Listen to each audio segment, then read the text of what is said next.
Assalamualaikum warahmatullahi wabarakatuh. Anak-anak, nanti kita akan bercerita kisah para nabi. Nabinya boleh ya, boleh nabi apapun, Nabi Adam, Idris, Nuh, Hud, Soleh. Kalian boleh memilih kisah nabi yang akan kalian ceritakan dan siapkan wayangnya. Wayang ini akan membantu kalian untuk mengingat cerita dan membantu untuk properti dalam bercerita. Misalnya kalau untuk Nabi Syuaib kalian siapkan ada wayang pohon. Ada wayang pohon sebagai ciri khas kaum Madian. Kemudian ada timbangan juga sebagai ciri khas kaum Madian.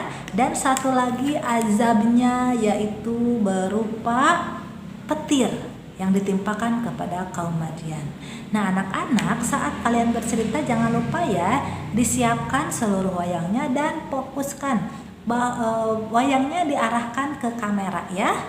Tidak membelakangi, jangan bicara dengan kita wayangnya, tapi dilihatkan ke depan. Dan siapkan juga menggambar dulu, kemudian digunting. Setelah digunting, kasih kayu, ditempel pakai solasi yang panjang ya, biar kuat.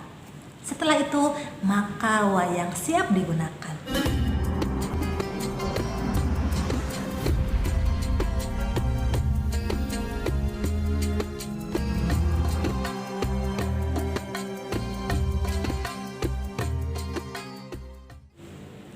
Kisah Nabi Syuaib alaihi salam. Nabi Syuaib diutus oleh Allah Subhanahu wa taala kepada kaum Madian yang berada di daerah Syam atau saat ini dikenal dengan Syria. Kaum Madian dikenal sebagai Ashabul Aikah, yaitu masyarakat yang selalu menyembah pohon. Mereka tidak percaya pada Allah tapi hanya menyembah kepada pohon. Mereka disebut Ashabul Aikah. Jika ada keperluan yang mereka pikirkan adalah pohon. Setiap ada perayaan, mereka memberikan jamuan, memohon berdoa kepada pohon. Perilaku ini adalah perilaku kemusyrikan. Oleh karena itulah Nabi Syuaib diutus oleh Allah kepada kaum Madian yang selalu menyembah pohon atau disebut Ashabul Aikah. Nabi Syuaib menyerukan kepada kaum Madian untuk menyembah Allah. Hai kaum Madian, aku diperintahkan oleh Allah Subhanahu wa taala untuk memperingatkan kalian agar menyembah Allah. Ingatlah bahwa yang menciptakan kita adalah Allah, yang menciptakan pohon adalah Allah, yang menciptakan kebahagiaan dan sebagainya adalah Allah. Kata Nabi Syuaib. Tidak, aku dari dulu selalu bersama leluhur-leluhurku sudah percaya kepada pohon. Kamu jangan sekali-kali menghina sesembahanku. Nabi Syuaib tidak pernah putus asa menyerukan dakwah dan kebaikan kepada kaum Madian. Tapi kaum Madian selalu mengingkarinya. Kaum Madian punya kebiasaan buruk. Selain menyembah pohon, kaum Madian juga suka berbuat curang saat berdagang. Kaum Madian terkenal selalu pandai berdagang karena mereka berada di daerah persimpangan atau yang dilewati oleh kapal-kapal pedagang.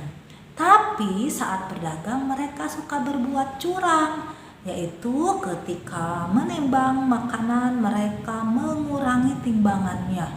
Kemudian ketika panen mereka menimbun makanannya dan disimpan, dikeluarkan saat barang di pasar kosong dan dinaikkan harganya.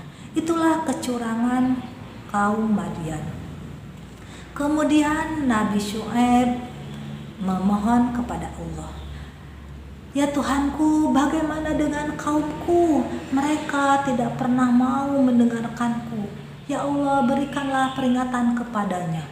Akhirnya Allah memberitahukan bahwa kaum Madian agar segera bertobat atau Allah akan menurunkan azab kepadanya. Nabi Syuaib pun menyampaikan pesan itu kepada kaum Madian. Tapi kaum Madian tidak pernah mendengarkannya dan menghiraukannya. Sehingga akhirnya kaum Madian ditinggalkan oleh Nabi Syuaib, dan tinggallah kaum Madian yang ditimpakan azab berupa petir. Ini petir, kaum Madian lari tunggang langgang, tidak, mereka karena kena petir, dan akhirnya kaum Madian musnah binasa karena tidak mau beriman kepada Allah Subhanahu wa Ta'ala. Sekian kisah Nabi Syuaib dan kaum Madian. Sampai jumpa di ruang Zoom dan ruang kelas untuk berbagi kisah para nabi bersama. Selamat berlatih dulu ya supaya nanti lancar saat bercerita. Sampai jumpa. Assalamualaikum warahmatullahi wabarakatuh.